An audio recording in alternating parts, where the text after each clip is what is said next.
want to talk about going out in public a little bit. All of us are wearing masks now. Some of us are wearing gloves, but there's a lot of things that I'm seeing that we could improve upon, so I wanted to share my thoughts with you. Number one, as a transplanted Midwesterner, even though I'm living in DC now, I still drive around in my car quite a bit. So what I do is I have either wipes, Clorox, or baby wipes with me in my car. I typically stick them in my glove compartment. And what I do is when I get back in my car, I'll wipe my hands off really well, especially because hand sanitizer is not as readily available right now. You want to get your hands clean when you get in your car so that you're not touching your steering wheel and your gear shift and all that kind of stuff.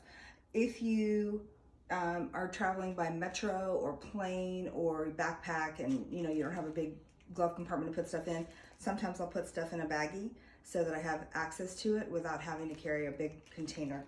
And the other thing I wanted to mention is if you're using Clorox or some sort of disinfectant, even if it's a generic kind, you don't want to wipe it on your skin. Leave this for your surfaces that aren't on your body, okay? So number one, with gloves, you're seeing a lot of people wearing gloves, and that's great because what it does is it eliminates the transmission of stuff on shopping carts and foods and whatever that we're touching so that we don't bring it onto our bodies. But what I'm seeing is a lot of people are wearing these and using the gloves incorrectly. So let's talk about this for a second. If you have a choice with glove size, I know a lot of people are just wearing whatever they can get. That's totally fine.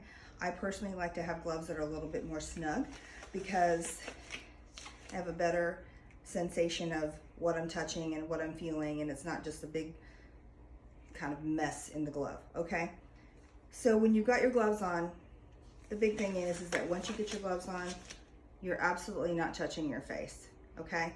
If for any reason you have to take your glove off and put it back on, number one, if your hand is sweaty, it's gonna be really hard to get that glove back on, okay? But what you can do is touch the glove, don't touch your skin, and you can lift with your fingers, okay? This is what I do if I have to do this at work, okay?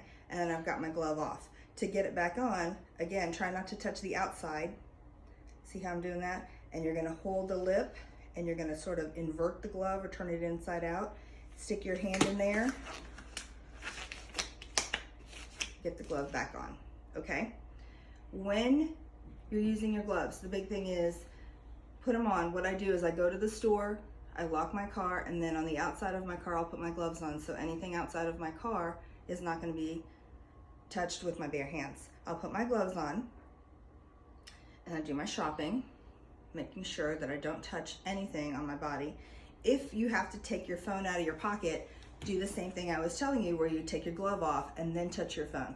You can't put your hand in your pocket with the glove on, okay? Or in your purse or anything like that. You absolutely have to use your bare hand. At the end of your shopping session or whatever you're doing, when you take your gloves off, the most important thing is don't stick your dirty finger underneath your glove. You want to grab the glove, you're going to turn it inside out, okay? And then you're going to take your finger and on the inside here, do the same thing, not that, but bring the glove so that your clean part is on the inside and you're holding it like this, okay? Big tip from one of my friends, Dr. Fred, don't throw your gloves on the ground. It's really gross. You're expecting somebody else to clean up your waste, okay? Please be a good person, put it in the trash can. When it comes to masks, a lot of us are wearing these masks that we see at the doctor's offices, okay? The big thing again is once you get your mask on, try not to touch your face. So what I do, when I put my mask on, I open it up a little bit and I'm gonna take the two elastics and I'm going to put them behind my ears. If you can see what's happening here, the big thing is that my nose is not covered, okay? You absolutely have to have your nose and your mouth covered because aerosols or particles, whether it's germs or it's dust or whatever you're trying to protect against, can get in through your nose too, not just your mouth. I'm seeing a lot of people with masks down here. I'm seeing a lot of people with masks like this. I'm seeing people smoking with their masks, drinking with their masks. I've seen masks on top of the head, all that kind of stuff. When you put your mask on, you're gonna cover your nose. Hopefully it's got a little piece of wire in here and you're going to pinch your nose to create a seal so that stuff can't get in there. I've seen a lot of people walking around with a big gape that stuff can get in next to their nose, okay? Same thing is when you're taking your mask off, try not to touch everything. Hopefully your hands are clean. You can just lift your elastic off and take the mask off. And then the other thing that's kind of funny, and I see a lot, you don't need your mask in your car. You're protecting yourself from your family. You're already living with them, okay? Hopefully these tips have been helpful, and I hope to see you wearing your masks and gloves properly down the road.